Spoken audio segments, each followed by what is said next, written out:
ये साला आउ चलो सुन होड़िया पखिली ना सर हम ना खिचड़ी खाई हम जाते हैं अरे साला पानी ना अरे तो मार को फोन तुम चलो सुन तुम देखी ले तो No, no, no, no. अरे साला हरा गिरल का हो तो बारे बोलावत तो गाड़ दो को बोला बता अरे साला गाड़ धोए के नहीं के बोलावत कहूं गिरल बा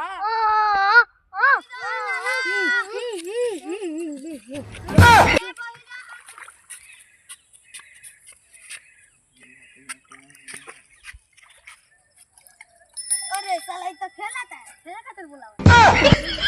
अरे साला खेला था गिरल बा अरे साला मैं ओने का करे हुआ अरे तो नहीं को तो नहीं जाते रहो हमन को नहीं जात रही जा अरे साला झाबर कुत्ता मिलो अरे साला वो कुत्ता ना आदमी हो घोड़ा हो हम ना बुतम घोड़ा पर जो